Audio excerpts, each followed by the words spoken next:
guys, welcome back to my channel Mommy Saga.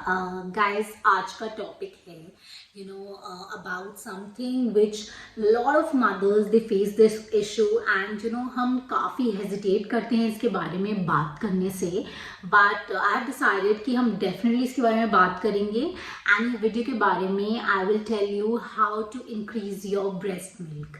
मतलब कि जब बेबी होता है तो मैंने देखा है बहुत सारी मदर्स को ये आजकल specially with our lifestyle this is a very very major issue कि इनफ ब्रेस्ट मिल्क नहीं प्रोड्यूस होता है. सो गाइज एक बात आपको जानना बहुत ज़रूरी है बीइंग अ न्यू मॉम कि आपकी बॉडी और आपके बच्चे की बॉडी, आप दो न्यू बॉडी से डील कर रहे होते हैं बिकॉज आपकी बॉडी भी बहुत सारे चेंजेस के थ्रू जाती है जब post pregnancy. So guys another very important thing is कुछ मदर्स के इनफ ब्रेस्ट मिल्क नहीं होने की वजह से वो वीन ऑफ प्रोसेस में बहुत जल्दी चले जाते हैं और फॉर्मूला फीड की तरफ अपने बेबी को स्विच कर देते हैं. Guys there is nothing wrong in that. And another thing is it's very irritating जब आपके आसपास के लोग, क्योंकि आप ऑलरेडी एक न्यू मॉम होते हो एंड आप ऑलरेडी बहुत स्ट्रेस्ड आउट होते हो बहुत सारी चीज़ों को लेके, but people around you they hover over your head and वो आपको बोलते हैं अरे तुम्हारा ज़्यादा मिल्क प्रोड्यूस नहीं हो रहा है, बच्चे को भूख लग रही है, वो भूखा है तुम्हारा मिल्क. सो आई थिंक ये आपके आसपास के लोगों को भी अंडरस्टैंड करना बहुत इम्पोर्टेंट है कि आप ऑलरेडी बहुत सारी चीज़ों से डील कर रहे हैं तो they should be a little more considerate because मैंने बहुत सारी लेडीज से सुना है कि more than they feeling guilty about it, उनको आसपास के लोग बहुत ज़्यादा इसके बारे में गिल्टी फील कराते हैं. सो गाइज प्लीज़ एक बात मैंने सीखी है being a mom, please be very confident जो अपने बेबी के लिए करते हैं because as we all know moms अपने बच्चों के लिए बेस्ट ही करती हैं. गाइज इस वीडियो को मैं कुछ सेक्शंस में डिवाइड करूंगी. पहले सेक्शन में हम बात करेंगे कि लो सप्लाई मिल्क होता क्यों है, ये आपको जानना बहुत ज़रूरी है. First and the foremost important reason is that baby से मदर का सेपरेशन. कुछ केसेस में ऐसा होता है जब बेबी होता है तो उसे स्पेशल केयर यूनिट में रखा जाता है and that's why the moms have to go through a separation period. Probably वो 2-3 दिन का ही होता है बट मदर्स अपने बेबी को 2-3 दिन बाद मिलती हैं तो उसके बाद थोड़ा मिल्क सप्लाई थोड़ा लो होने के चांसेस होते हैं. अनदर थिंग इज अगर मदर अनवेल हैं उस वजह से भी मिल्क सप्लाई थोड़ा लो हो सकता है जैसे ही बेबी डिलीवर होता है. Guys another very very important reason for low milk supply is आपका बेबी अच्छे से ब्रेस्ट पे लैच नहीं कर पाता एंड उस वजह से प्रॉब्ली वो उसका जो सकिंग पावर है वो कम होता है एंड उससे मिल्क प्रोडक्शन भी जनरली कम होता है. एंड गाइस मैं आपको बताना चाहती हूँ कुछ लेडीज़ को बहुत ज़्यादा प्रॉब्लम्स होती हैं जैसे कि फ्लैट निपल्स की, इन्वर्टेड निपल्स की.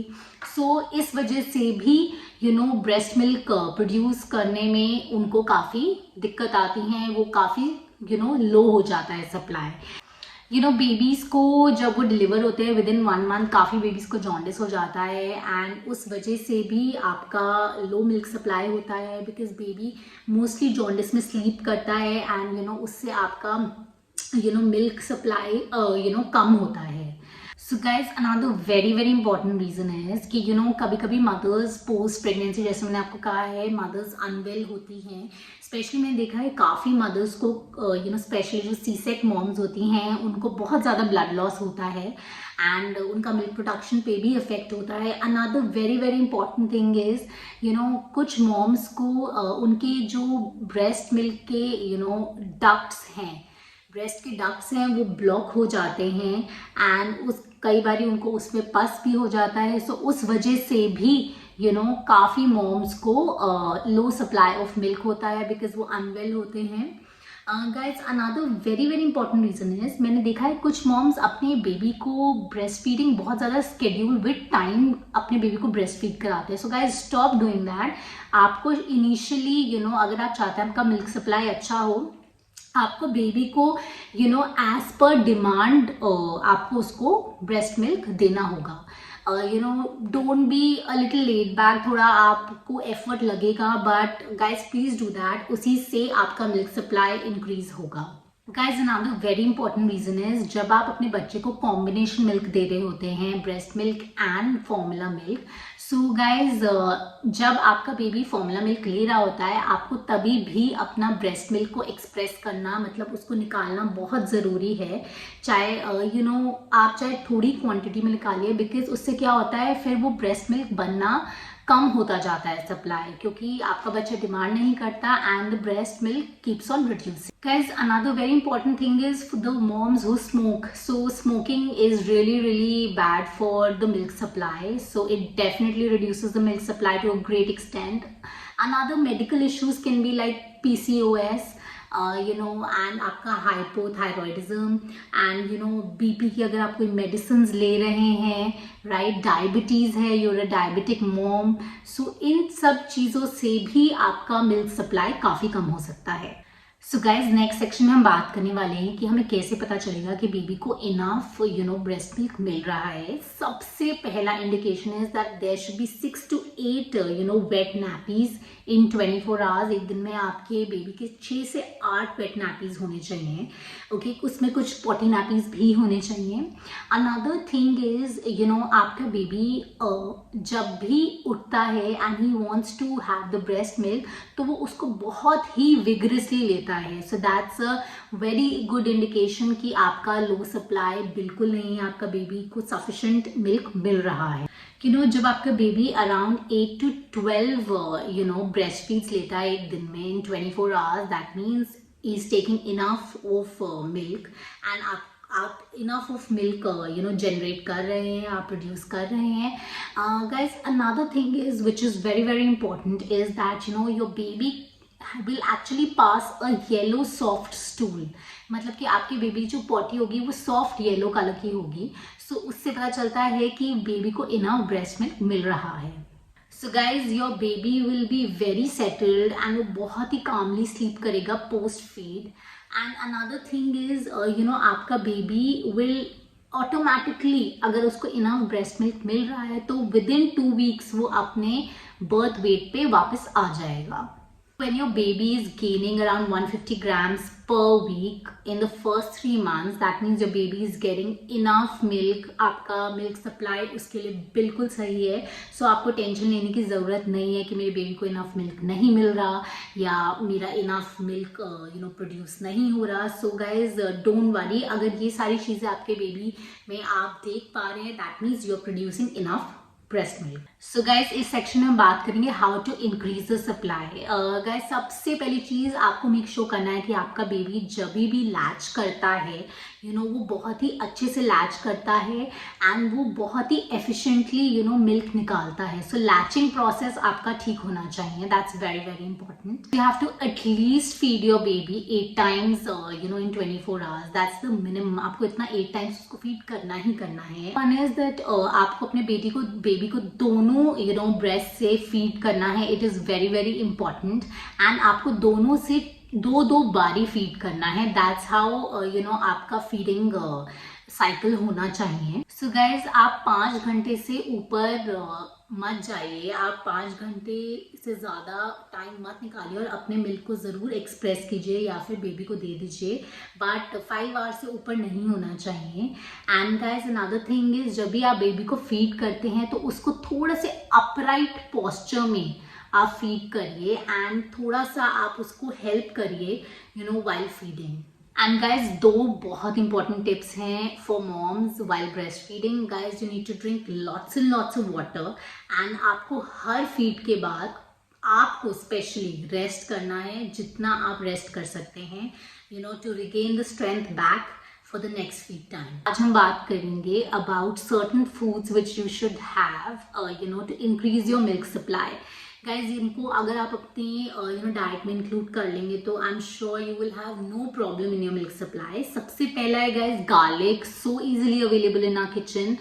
इसमें ना लैक्टोजेनिक प्रॉपर्टीज होती हैं and it is very good to increase the milk supply. आपको कुछ नहीं करना, आप या तो 2 गार्लिक के क्लोव्स लीजिए, उनको थोड़ा सा छोटा छोटा काट लीजिए एंड उनको आप वैसे ही च्यू कर लीजिए। अगर आप वो नहीं कर सकते तो मेक श्योर आपकी हर सब्जी में, हर वेजिटेबल में आप अच्छे से गुड क्वांटिटी ऑफ गार्लिक ज़रूर डालिए in your diet.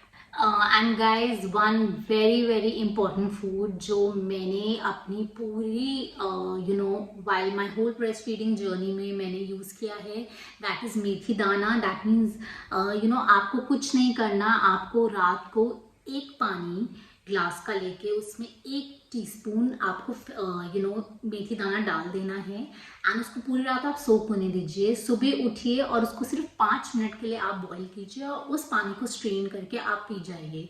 Guys trust me, it is super super effective. And अगर आपको अगर आप कहते हैं कि आपको इससे नहीं फ़र्क पड़ता तो गाइस आप मेथी दाने का खूब सारा एक पाउडर बना लीजिए और आप 1 टीस्पून ऑफ मेथी दाना पाउडर विद वाटर रोज लीजिए। Guys another one is fennel seeds. Fennel seeds मतलब कि आपके सौंफ का पानी, सौंफ के दाने। आपको कुछ नहीं करना है, आपको एक ग्लास लेना है पानी, उसमें आपको 1 टीस्पून फेनल सीड्स डाल देने हैं एंड उसके बाद आप उसको अच्छे से 10 मिनट तक, 5 से 10 मिनट तक बॉईल कीजिए एंड ये टी बना के आप रोज़ पी सकते हैं and it is super super effective increasing the supply of your breast milk. Guys another one is which is very very unique, ये है ड्रम स्टिक्स। आप लोगों ने ड्रम स्टिक्स देखी ही होंगी। आपको कुछ नहीं करना, आपको ड्रम स्टिक्स का जूस निकाल लेना है और आधा कप आपको सुबह शाम, मतलब आधा कप सुबह और आधा कप शाम को आपको इसको 1 महीने तक सिर्फ जस्ट फॉर अ मंथ आपको ये पीना है एंड इससे आपका मिल्क सप्लाई बहुत ज़्यादा बढ़ जाए। One is ginger, that means अदरक। अदरक का आपको कुछ नहीं करना, या तो आप उसको कस के उसका जूस पी लीजिए 2 टीस्पून। अगर आप जूस नहीं पी सकते, आपको बहुत ही डिफिकल्ट लगता है अदरक का जूस पीना, तो आप उसको अच्छे से खूब सारी अदरक को अपनी सब्जी में डाल लीजिए। और अगर आप वो भी नहीं करना चाहते तो आप अदरक का पाउडर बना लीजिए एंड आप 1 टीस्पून अदरक का पाउडर 1 महीने तक रोज लीजिए सुबह शाम। गाइज ये वाला बहुत बहुत इफेक्टिव है। ये कुछ नहीं करना, आपको एक ग्लास में 1 चम्मच आपको जीरे का पाउडर डालना है और 1 चम्मच आपको चीनी डालनी है। ओके, इनको मिक्स करके आप इसको रोज पीजिए एंड ट्रस्ट मी, इससे मिल्क सप्लाई बहुत बहुत इंक्रीज होता है। This is super actually tasty also. So ये कुछ नहीं है, आपको सिनेमन पाउडर लेना है 1 चम्मच और 1 चम्मच ही आपको हनी लेना है, शहद लेना है। उसको आपको ल्यूक वार्म मिल्क में मिक्स कर लेना है और बेड पे सोने से पहले आप हाफ एन आवर पहले इसको पी लीजिए। It's a super tasty drink, you will really enjoy it and it also helps in increasing your breast milk. Now guys another one is मसूर दाल। ये सुपर इफेक्टिव होती है सप्लाई इंक्रीज करने में। आपको कुछ नहीं करना, आपको इसको सिंपल बनाना है। सिर्फ आप मसूर दाल बनाइए विथ सॉल्ट एंड ऊपर से आप 1 टीस्पून ऑफ घी ऐड कर दीजिए। It really really enhances the supply. Another one is guys carrot and beetroot juice. Have lots and lots of carrot and beetroot juice. It really helps in giving you a lot of strength in within, and it also helps in increasing the supply. Guys the last one is BECIL. BECIL आपको बहुत easily आजकल मिल जाती है market में। आपको कुछ नहीं करना, 5 से 6 पत्ते बेसिल के लेने हैं और आपको उसको एक पैन में 1 ग्लास वाटर में डाल देना है और उसको अच्छे से बॉईल होने देना है। जब वो पानी आप स्ट्रेन करेंगे उसमें आप 1 टेबलस्पून ऑफ हनी डाल के उसको अच्छे से मिक्स करके उसको पी जाइए। It's a really nice drink, it's super tasty, super flavourful and ये क्लियर टी की तरह ही लगेगा आपको and it really really helps in increasing the supply. So guys I hope इस वीडियो के एंड में you will be able to figure out कि आपको क्या क्या चीज़ों का ध्यान रखना है टू इंक्रीज दी सप्लाई। अगर आपको कोई भी क्वेरीज हैं या कोई भी आपको डाउट्स हैं जो आप मुझसे डायरेक्टली बात करना चाहते हैं जिस बारे में, you are most welcome to DM me on my Instagram, and if you don't want to do that you can of course leave a comment. I'm always there, I'm super prompt in replying as well. So guys अगली बारी हम फिर मिलेंगे किसी नए topic के साथ। And here is Mommy Saga signing off, bye bye.